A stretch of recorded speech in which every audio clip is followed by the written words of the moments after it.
So we have solicitations. We have the November solicitations for DC. So we're going to look through those. I have not looked through these yet, which, you know, for better or worse, but I like to be surprised if there's anything fun and exciting here. You can get my reaction. So yeah, so looking at November, the first thing here is something we've known about because they announced it way early, but that's DC Marvel Batman Deadpool issue 1, which is you know, one of the crossover issues, and it's got 4 writers listed: G. Willow Wilson, Grant Morrison, James Tynion IV, and Joshua Williamson, who are all doing different stories. I think Morrison's on the main story because I remember people joking when they announced these books, and like the Marvel one, which is Deadpool Batman. It's like they got Zeb Wells and DC are like, here's Grant Morrison. I'm like, this doesn't feel very even somehow, you know. But you know, well. Yeah.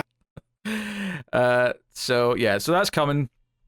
We have DC KO issue 2. DC KO. Ducko. I'm trying to think of a fun way of saying it, but nothing's springing to mind. Yeah, so yeah, issue 2 of the big event, which is starting the previous month. That's out at the end of November. Then we got a tie-in for it. We got DC KO Night Fight issue 1, and this is Joshua Williamson writing with Dan Mora, that workhorse Dan Mora on the art. So yeah, he's a science project, right? Like Dan Mora is not a real person. He's a collection of people. That's the only thing I can explain this. All I could think of is his name's meant to be a pun because Dan does Mora comics. No matter how many he's doing, he'll do Mora. No? I'm a little worried about this. Well, no, I'm not trying to step on the joke at all. It's a good joke. I'm just... The last time I read a Williamson tie into an event type thing, I was very upset. So... a little bit worried about this that I'm going to read because it's Dan Mora art. You know? Sure. Yep. Yeah. Plus, it's the part of the event, and it's not like I mean, maybe they'll announce a bunch of tie-ins for December, but so far it's not that much in terms of like extra tie-ins outside of the ongoings. So yeah, experience Batman's epic journey during the explosive event. Dark Knight is forced to take a different path in the tournament for the Heart of Apocalypse. Wait, does that mean he's not in the tournament? He's like fighting like dirty on the outside, trying to like worm his way in. Is that what we're doing? That's how I'm feeling. Or he loses in an unconventional way and he's out, so he's got to find a way back in. He gets screwed, yeah. Like they do a dirty finish and he doesn't get to win. Either that or they say, oh, you can't be in this. You're just a human. And Batman takes that personally. That's another possibility. Just a human. I'll show you. And he gets all juiced on Venom. I'll show you just a human. We got Superman 32, which is Joshua Williamson. Still, obviously. But yeah, that keeps going. So there's that. This cover looks like those AEW shots they've been doing for like huge moments, where you just get like the hand and then the opponent in the shot. Except we have a full view of the Luthor's super suit. So that's cool. Yep. We got Justice League Unlimited 13. There's Dan Mora's name again. That's funny. That most artists can barely do one issue a month, and Dan Mora's got at least 2 so far. So how many does he have? Mora. I laugh because I saw his name in the next solicit, but it's just a cover. He just did the cover for the next issue. It's all right. But Flash 27, we've got a Dan Mora cover on there. And then there's Titans 29, so that's rocking. And then we got Absolute Batman 14, so that's cool. Digging the cover of that, actually. Yep. I can only assume that's Killer Croc wrapped around big Absolute Bane, which maybe suggests that Croc is still an ally even once he's maybe not at first. Maybe Batman will have to break through to him to do a bit of Croc whispering. A bit of Beauty and the Beast. Yeah. Brucey and the Beast. Brucey and the Beast. That's very good. I almost said Busey and the Beast, which is a completely different show. Oh, it's such a good show, though. Yeah. Also, this suggests, if this is to scale, that Bane ends up kaiju sized, which I'm here for. I think it may be a perspective thing more so than he's actually Because 50-foot tall. Because you look at Bruce, and Bruce is in there. He's like 6'7". He's a big boy. You know, he'd be playing power forward in the NBA. And then this Bane dwarfs him in size. So, I mean, I was going to say I thought he was like 6'3", but Absolute Universe Bruce might be taller. So disregard my rebuttal. We got Absolute Superman 13, which is mostly fire on the cover, honestly. And then we have Absolute Wonder Woman 14, which, you know, been loving that book. Happy to keep seeing more of it. Absolute. Looks like her hands are bound by something. So that's cool. Yeah. Trying to figure out what's going on this cover. Maybe. Yeah. Either bound or she's like tightening up some like almost wrist tape or something because she's ready to beat someone up. It's a pretty close-up shot though. It's hard to tell. We got Absolute Flash issue 9, and we got Absolute Green Lantern issue 8. But the teams we're expecting here on both books, so very cool. We have Batman issue 3. We're actually very close to issue 1 of this. The relaunch is the first week of September, so we're very, very close. In fact, Matt will be missing that week, so Matt's not going to be here for Batman issue 1. Look, judging from how it goes though, because I'll be on vacation. I'll still have access because I'm flying, right? So I'll still be able to read. I'll send in thoughts. Sure. Of especially Batman 1. Yeah. That's the Matt Fraction Batman relaunch. They're finally renumbering that for reasons. We got Nightwing 132, which yeah, cool. Been loving that book. Not much to say. We got Batgirl 13. Again, same team on that. Super excited. I think that book's been. I mean, surprise is a real word, but I guess it's just because I didn't really know who Tape Ron Ball was. But like, it's always nice when there's like a surprise book like that just kind of completely captures you. But yeah, so excited for that. So that's issue 13 in November, and then we got Red Hood issue 3, which I am being made to read via Patreon. So this is in my future. I'm sorry to say. We got Catwoman issue 81, which is a really nice cover actually. It's this moody cover where Catwoman's kind of just like sitting in a bathtub looking kind of with her back to us, but there's like a little girl looking at a cat in the foreground and there's like a trail of blood, but it's all very moody and like it's Fayumara, so the covers tend to it looks kind of have that moodiness. Yeah, it looks kind of like a horror book almost with the amount of mood that's on show there. So very cool. And actually, I don't know how this current run has been because like ever since it changed writers, I don't know what the opinion's been on it, but yeah, so cool. We got Birds of Prey 27, still Kelly Thompson. I'm a little bit worried they're going to announce this book's ending soon just because she got those Buffy and Angel books, and I think Absolute Wonder Woman's safe because it's still pretty early and that's been a big success for her. So I'm a little bit worried that Birds of Prey might not make it much. I mean, admittedly, we're at kind of enough for an omnibus at this point, so it's not a bad run lengthwise anyway, but it wouldn't shock me if a few books end and we get a few new books when DCKO comes to a conclusion. I don't remember how many issues that's meant to be, but when that finishes in, say, spring, I could see there been like a little bit of a, not a relaunch, but like a soft reshuffle where there's a few books end, few books begin kind of thing. So yeah, it's Birds of Prey 27. We got Poison Ivy 38.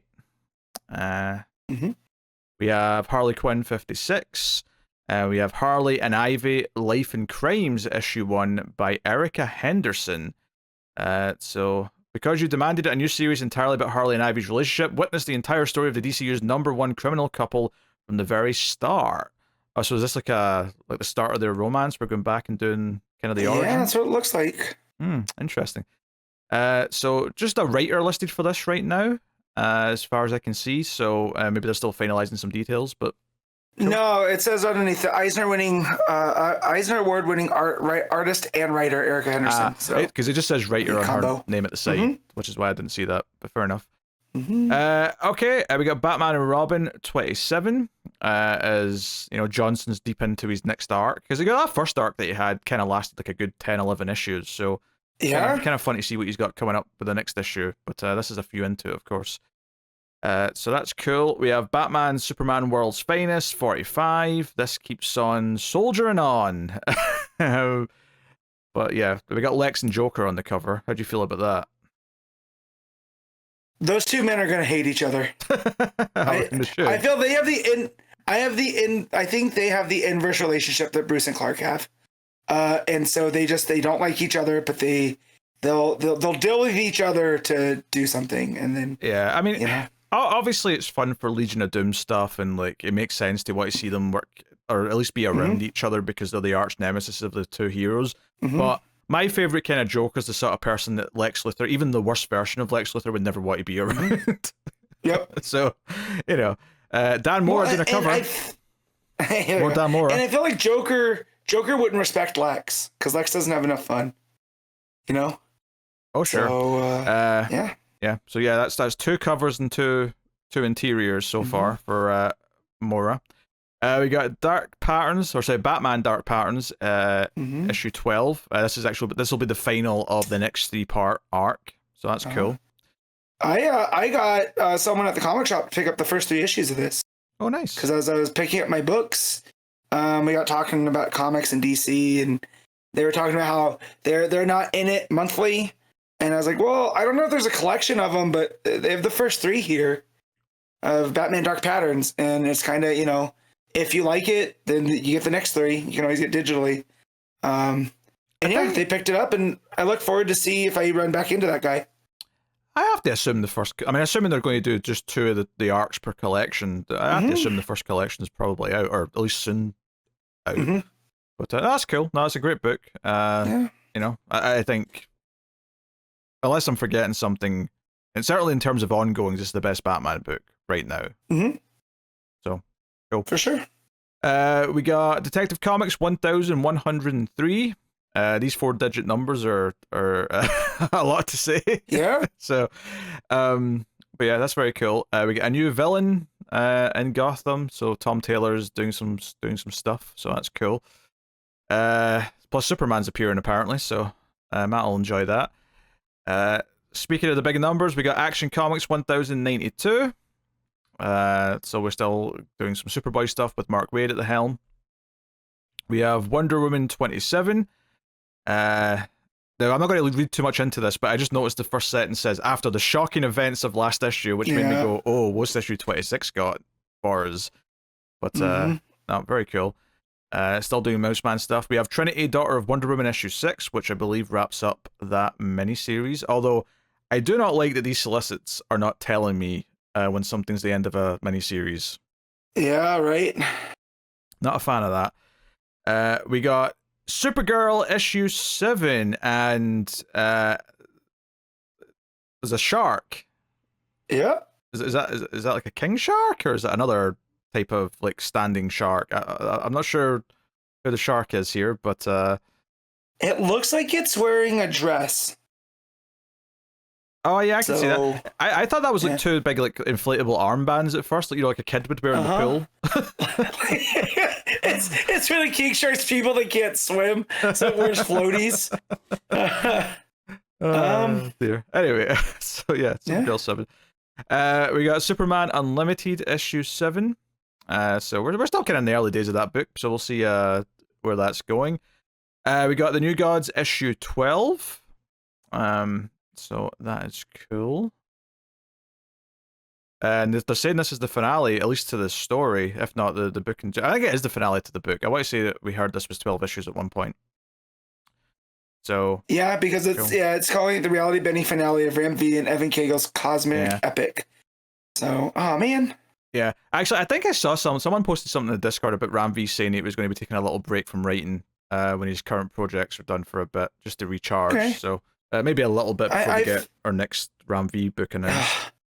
I mean, as a fan of Ram V, that makes me sad, but as someone that likes Ram V, the person, take the break, man. Come back recharged, because one of my favorites.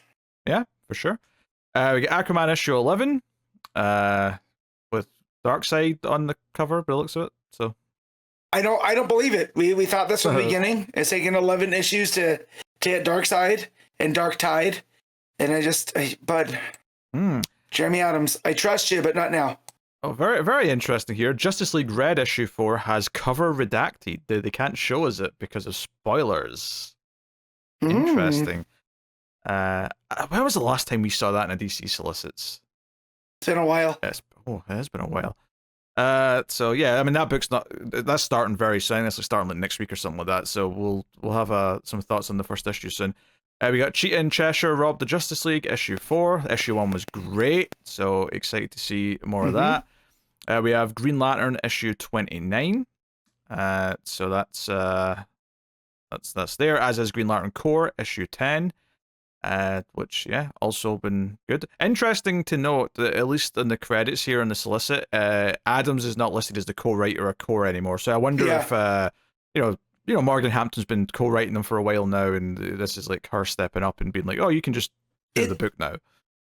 Yeah, it almost feels like this is like not a relaunch per se, but like now it's a new era where it's not going to be tying in as much to what they're doing, because the current crossover sounds like it's just ended when this we get to this. So maybe she'll be free to do some of her own ideas, although I'm sure they're still talking to each other about the books since they're too closely tied to each other. JSA issue 13 is there, so cool. JSA year 1 caught up.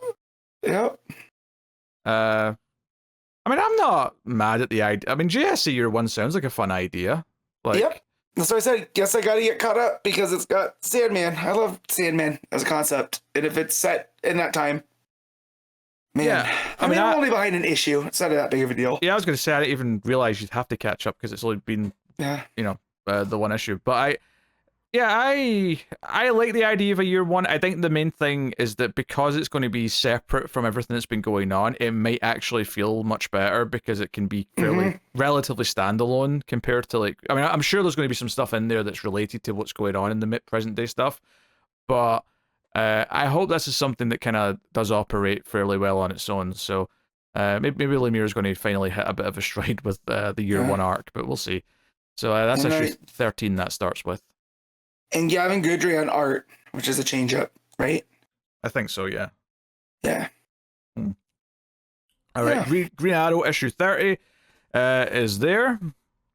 And then we got Adventures of Superman, the Book of L, issue 3. This is the Philip Kennedy Johnson book that's kind of coming back to his run that he had on Action. And then we got Justice League versus Godzilla versus Kong 2, issue 5, penultimate issue. At least I think it is. Was the first book 7? Maybe it's 7 issues, but regardless, issue 5 is in November. I'm trying to think if it was 7.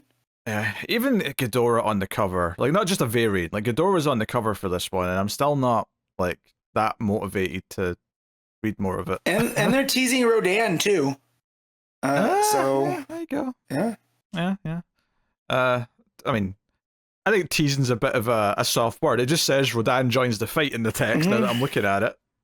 I don't know, it's just some people don't read all of the things. They want surprises. Right? I'm just saying. It's just, Gotham Academy first year issue 2. Obviously, that was solicited for the first time last month.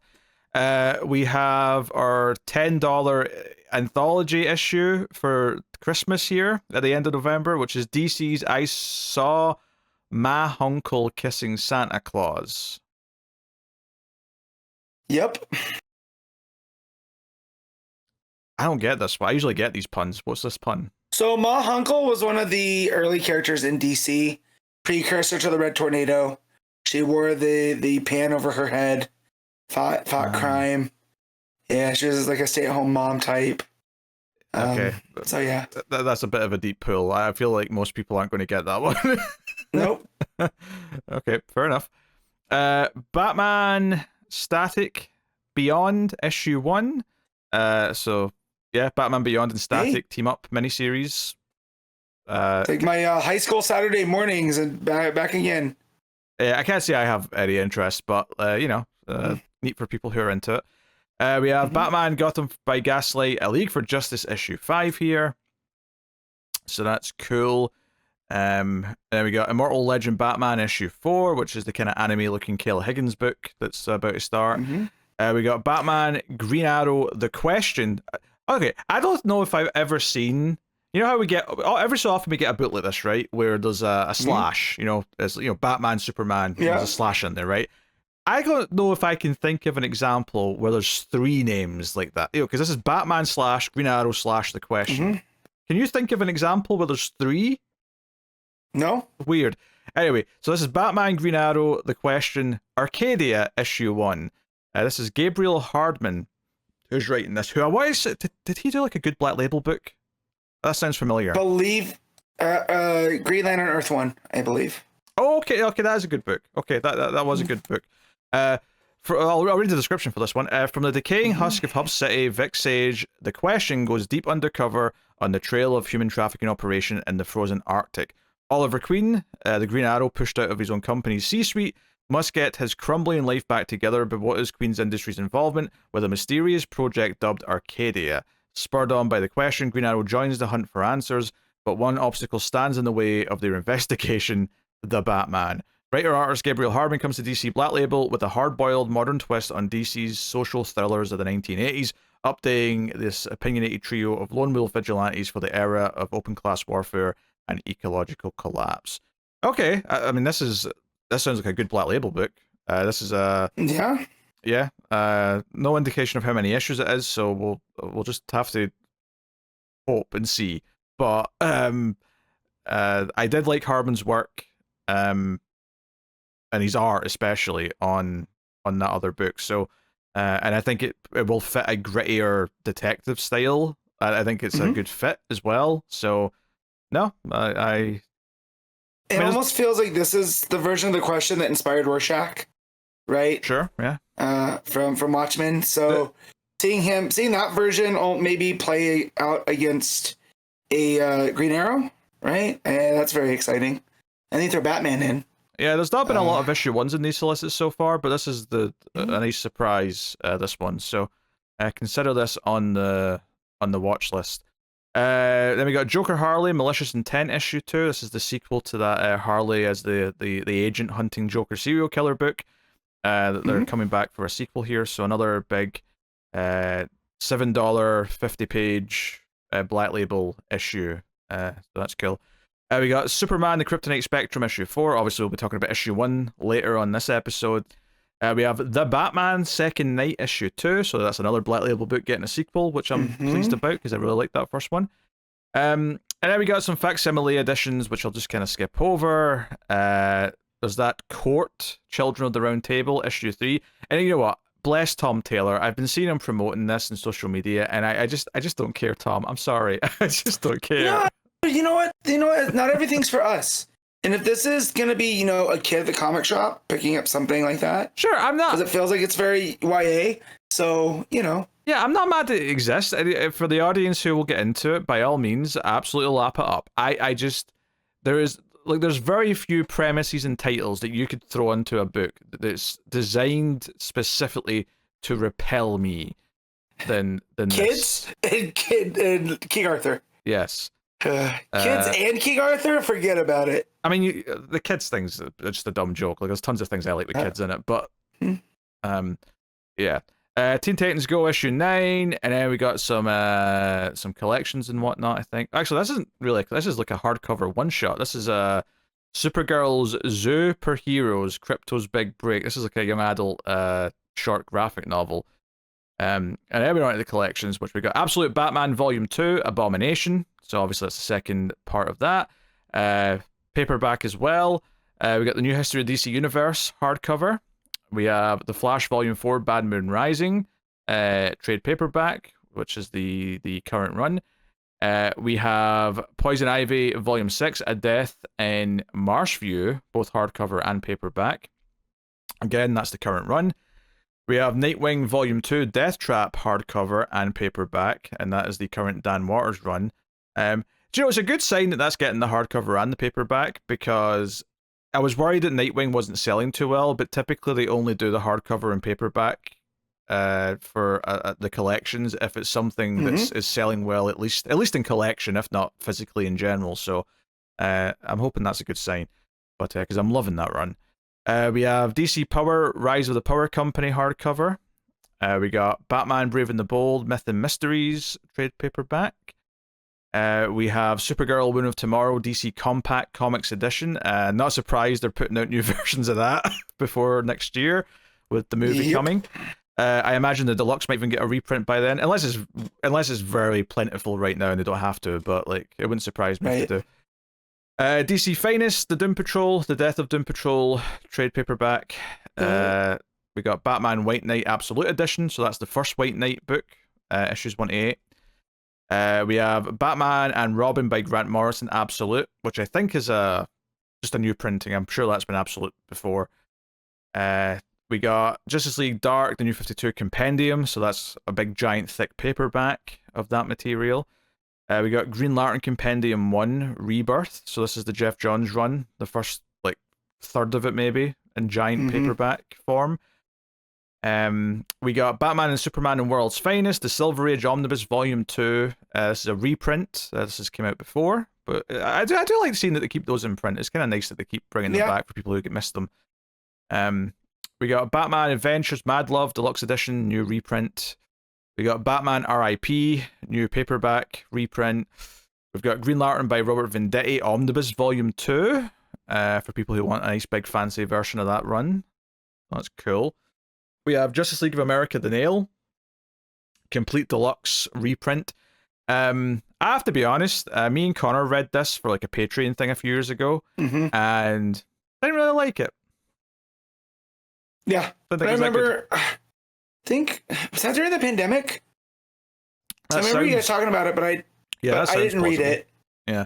No, I don't think it was on like the main show. I think it was when we were doing another show. Okay. But so then maybe we talked about it then. Probably. Just offline or whatever. But yeah, this has the Nail story and then the sequel, Another Nail. Yeah, I don't remember if we did the second story. It may have just been the first one. I can't remember, but wasn't a big fan of it anyway. We got Superman New Krypton Saga Omnibus Volume 1. That's kind of interesting. If only because it felt like it built up to something that then never really had like a big story afterwards. Like, you know, it felt like it was kind of building up all this status quo and then it just kind of withered away afterwards. But I'm always happy to see stuff get collected in big, more complete forms though. So not mad.